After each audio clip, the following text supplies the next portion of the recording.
ഞങ്ങളൊന്ന് ബിരിയാണി മേടിക്കാൻ പോവുകയാണ് ഗൈസ്. ഞങ്ങൾ അവിടെ മസ്ജിദ് ബിരിയാണി മേടിക്കാൻ പോവുകയാണ്. തീർത്ത് നടക്കണ നോക്കിയേ, ഇതാണ് അംബ്രോസ്. എൻ്റെ റൂംമേറ്റാണ്, ക്ലാസ്മേറ്റും കൂടിയാണ്. ഇതാണ് അസ്ലം. അവൻ വലിയ വിശയിലൊക്കെയാണ്, ഭയങ്കര നാണക്കാരനാണ് അവൻ. എടുത്തോണ്ടാ പുറയില് രണ്ടാൾക്കാരൊക്കെ ഉണ്ടൊക്കെ ബിരിയാണി മേടിക്കാൻ വന്ന ആൾക്കാരാണ്. നമ്മള് പോയിക്കൊണ്ടിരിക്കുകയാണ് ഗൈസ്.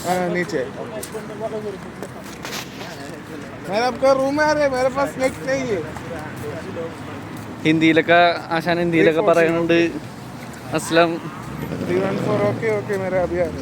ഇവന്റെ നിർബന്ധപ്രകാരമാണ് നമ്മൾ ബിരിയാണി മേടിക്കാൻ പോകുന്നത് ഗൈസ്. കണ്ടോ, ഒളിച്ചൊക്കെ നിൽക്കുന്നുണ്ട്.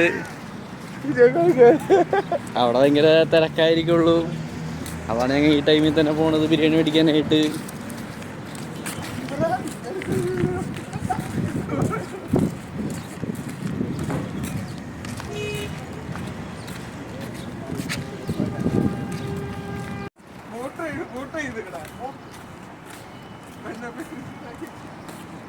രണ്ടുപേരും കൂടെ നടന്നു പോയിക്കൊണ്ടിരിക്കുകയാണ്. എന്നെക്കാലം ധൃതിയാണ് അവന്മാർക്ക്.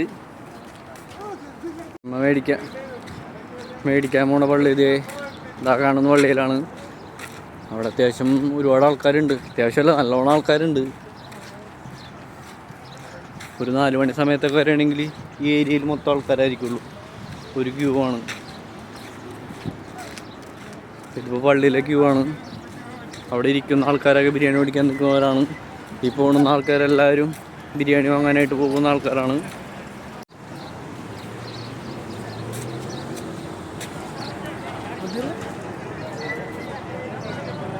ഇവിടെ ഒരുപാട് ആൾക്കാരുകൾ ഇരിക്കുന്നുണ്ട്. അങ്ങനെ ഇതെല്ലാവർക്കും ബിരിയാണി കിട്ടി.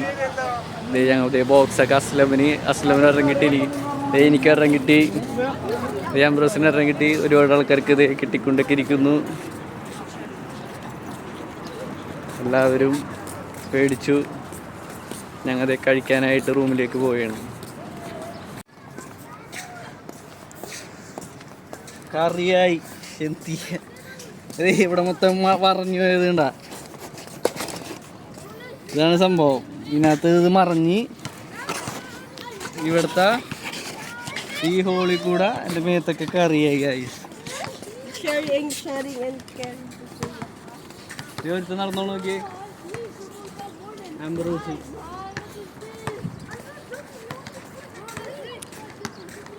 ഇവിടെ ഒരുപാട് ആൾക്കാർ കളിക്കണൊക്കെ ഉണ്ട്. ഇവിടെ നമുക്ക് പ്രാക്ടീസൊക്കെ ചെയ്യാൻ പറ്റിയ സ്ഥലമാണ്. ബാസ്കറ്റ് ബോളൊക്കെ ഉണ്ട് ഇവിടെ എല്ലായിടത്തും. ഇവിടെ ഉണ്ട്. അപ്പുറത്തും ടൂർണമെൻ്റൊക്കെ ഇടയ്ക്ക് നടക്കാറുണ്ട്. ആ ഭാഗത്തൊക്കെ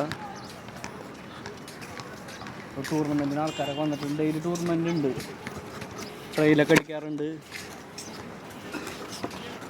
നമ്മുടെ റൂമൊക്കെ കാണിച്ചു കൊടുത്ത അസ്ലമേ അവിടെ ഇതേണ്ട ഞങ്ങളുടെ റൂമാണ് അറ്റത്ത് കാണുന്നത്. അറ്റത്ത് കാണുന്ന ഞങ്ങളുടെ റൂമാണ്.